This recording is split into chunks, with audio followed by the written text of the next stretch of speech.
Hi, my name is Natalie, aka Natou. I am the founder of Num Centre, which translates to Centered Soul in Creole, which is a spiritual online shop that offers services, spiritual tools, and other magical goodies that you may need.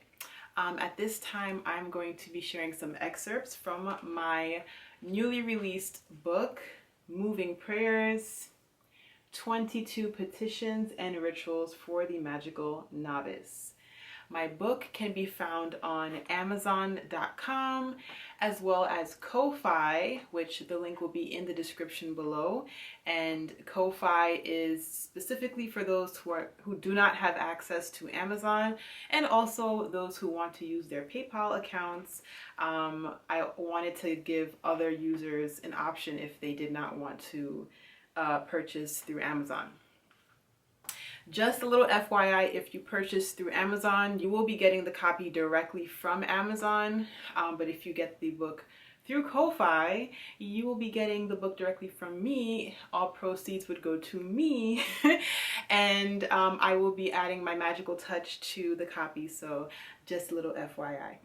So I just wanted to take some time to share some of the feedback that I've been receiving on this book. So far the book has been distributed through different means. Some people have been buying directly through me. Some people have been buying through Amazon. Some people have been buying through Ko-Fi. So the feedback is kind of like, I don't know, verbal for the most part. Some of the main feedback that I've been getting about the book is that people are really excited that they don't have to feel at a loss for words when wanting to pray. And the words are right there in front of them. That is one of the reasons why I wrote the book. You know, there are a lot of times, even myself, I'll sit down at the edge of my bed getting ready to go to sleep, and I want to pray. I really do want to pray. I want to connect with my ancestors and my angels before bed, and I just can't think of the words that I want to use. And in this book, it really does cover a lot of the things that we think about on a day-to-day basis.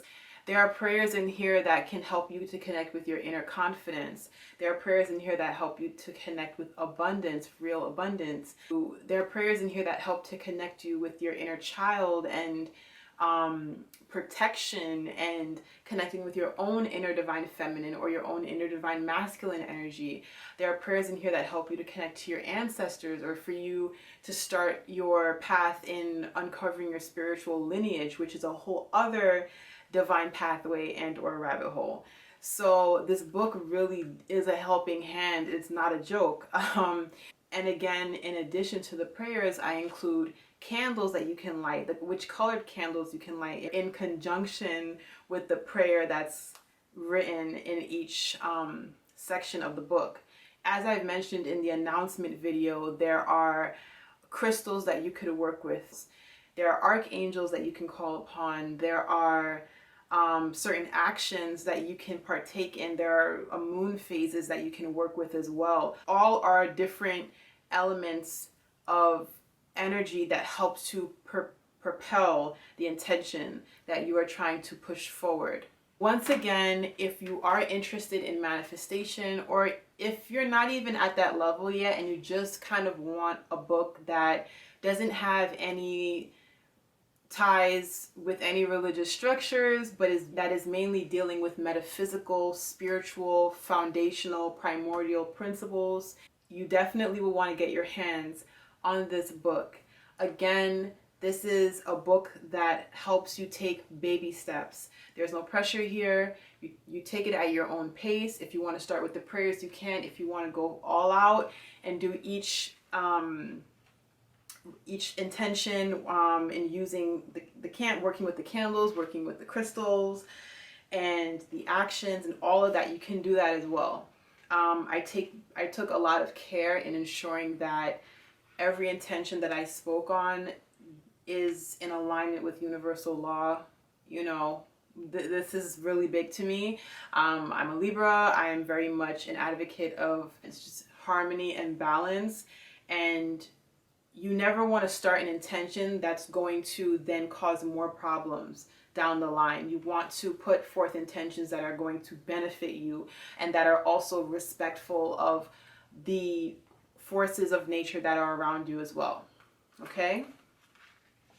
So I'm going to read an excerpt from my book. All right. I probably will just share a little bit, and then in another video I'll share more. Before I officially begin, I would like to note that I will use the following words interchangeably to identify that which we know as God or God consciousness, universe, spirit, source, creator. I welcome you in peace and loving gratitude, my fellow lightworker. I am so happy you have found your way to this pocket of my universe. It is important that I first extend honor and respect to the light and divine curiosity that lives within you. If you find yourself holding on to this body of work, it is because you have allowed yourself to freely access your own personal divinity. You possess an intrinsic knowing that all sorts of energies exist around you, and when you place focused attention on what you desire to magnetize, you will be met with evidence that the universe is listening and will move in accordance to that focused attention. You can call it to you through the words you speak, even fueling it by the energies you exchange and surround yourself with. This sort of magnetic intentional communication through the mind, passed through the tongue, can be identified as prayer. If you listen closely, you can hear it. It is the shouts that pour out of stained church windows, the overlapping hums over holiday family dinners, and chanting psalms over hospital beds. It is the whispers of grandmothers in tucked away bedrooms, children with gripped folded hands begging for what mommy and daddy deprived them of at the toy store.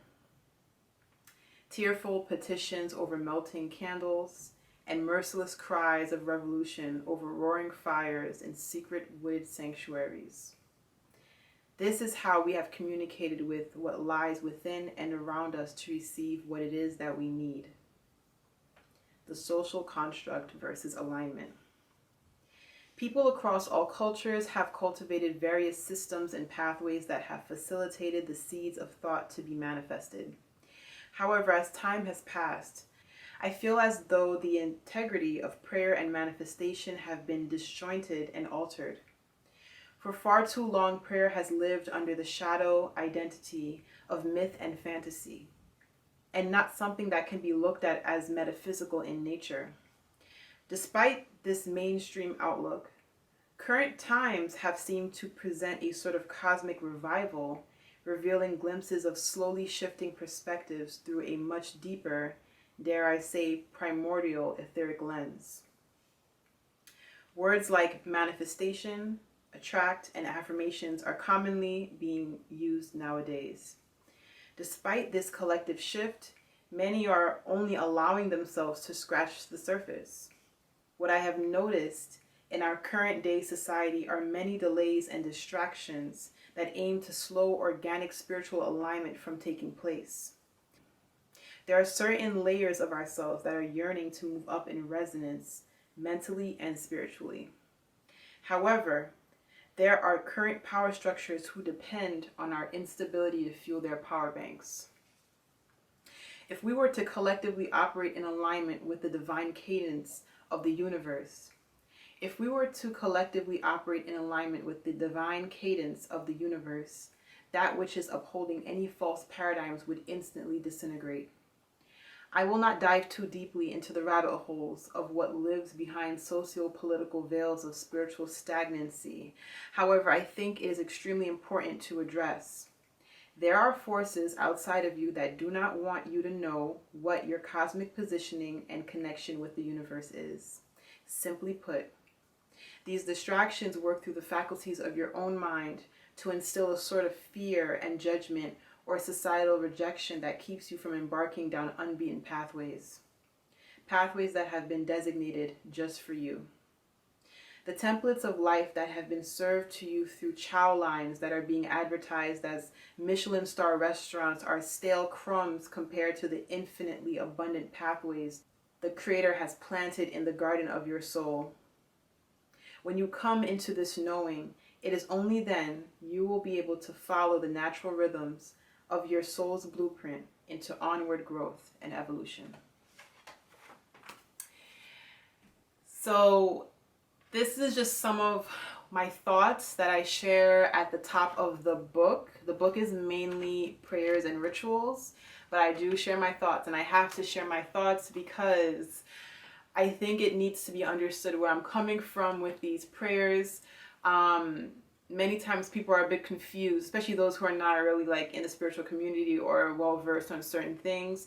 It's very important that I state where my values lie, where I stand spiritually, in regards to the structures that we've been born and bred into. Things are changing. So sometimes we feel the changes within us and we don't really have the language for it. So I hope that what I was able to share in this book that you resonate with and is something that you feel speaks to a transformation that is happening within you naturally. Again, take your time. Even if you don't get this book, take your time with spirit. Take your time with yourself. Take your time formulating the questions. The answers you get from those questions are what you're going to need to move forward with courage and audacity and a pure heart.